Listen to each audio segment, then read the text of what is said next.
You are a guardian angel and designer. What the f is you talking about, man? You are not from Harlem. Why do you keep thinking that you are from Harlem, bro? You are not from Harlem. I did not grow up with you, man. Do you remember how we met? Pause. Not met, how you got cool with us? Basically, you heard our freestyles. And you came up to me one day when I was chilling in front of the house. You said, yo, man, I heard the freestyles. Y'all killing shit. More freestyles come out. Y'all heard the new shit you did. Children of the Corn, 12-minute freestyle. Mase, Cameron Cardan, DJ Clue. Google Bloodshed and Cameron, Children of the Corn, freestyle. Are you at any of these places? No, you was not there, man. You wasn't there. Yo, you ever thought about how real the street game gets? Especially when legends collide? Well, get ready, because today we're diving deep into a moment that shook Harlem to its core. Mase, Cameron, and Jim Jones, three names that built the Diplomats empire. But now, it's a war zone. What started as a tight-knit brotherhood now looks like it could break everything down. Now, picture this. You're a fan who's been on the grind, trying to make it in the rap game. You're hearing the freestyles and thinking, yo, I gotta be a part of this. This is exactly what happened when Jim Jones first connected with Mase and Cameron. It wasn't the smooth, instant connection that some might think. Back in the early days, Cameron and Mase were already carving out a legacy in Harlem. Were already legends in their own right.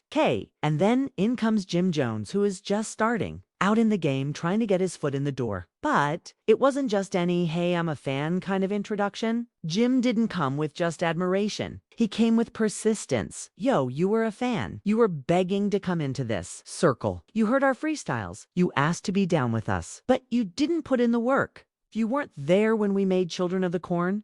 You were just some guy on the sideline trying to get in. Now you're acting like you built the Diplomats. Nah, I held it down, built this from the ground up, and you were just a fan. You ever see someone try to claim they're from Harlem, but deep down, you know they're faking? It's what Jim Jones tried to do. You don't have to keep saying you're from Harlem if you're actually from there, right? But Jim kept pushing that story. Mase wasn't having it. Get on a treadmill, man, he said. Fix your health before you try to come for me. You look terrible. Bad body, bad shape. Get it together, my dude. But Jim wasn't just standing back. Jim started to assert himself and make his presence known. He took on the role of the muscle in the group.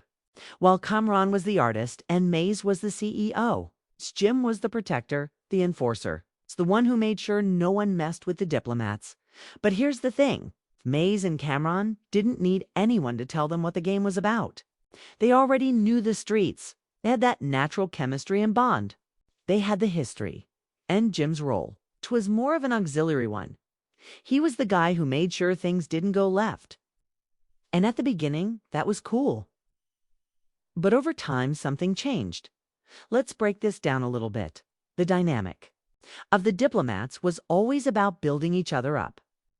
But when Ballin hit the track that put Jim Jones on the map, the tensions started to rise. Before this, Jim was standing in the background, almost invisible to some extent. But once Ballin dropped, Jim was no longer in the shadows. He was standing next to Cam, front and center. And you have to understand, this is where the trouble started. Jim was no longer playing the background. He was taking the lead, getting his own recognition, and Cameron, who had been the face of the Diplomats for years, couldn't help but feel a certain way. The roles were shifting, and that brought a lot of tension. Jim started acting like the boss when Ballin hit. Before that, Cam was the front man. Jim was the muscle.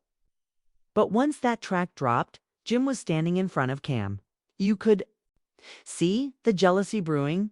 Cam felt it. And from there, things started to unravel. Now, if we're being real about it, the whole thing wasn't just about Jim rising to prominence. It was deeper than that. As Jim became more successful, the relationships started to fray. They weren't just artists anymore. They were business partners, with a complex mix of loyalty and competition between them. Cameron wanted to be the star, but Jim Jones didn't want to just be the backup anymore. He had his own plans, and he was making moves. And it wasn't just about money. No, this went much deeper into respect, loyalty, and honor, the very things that street life is built on. Mase, however, was always the peacemaker. He never wanted to see the band break up. He tried to keep the peace, even as things started to escalate. Let me get you guys on the phone and talk this out. Let's squash the beef before it gets worse. But if y'all don't want to talk, that's on you. I tried, but it's hard to mend things when egos are this big. It's one thing to try to bring people together, but it's another to force it when both sides are already entrenched in their feelings. And while Mase may have tried to mediate, the reality was that Jim and Cam were too far gone by then. Both had too much pride.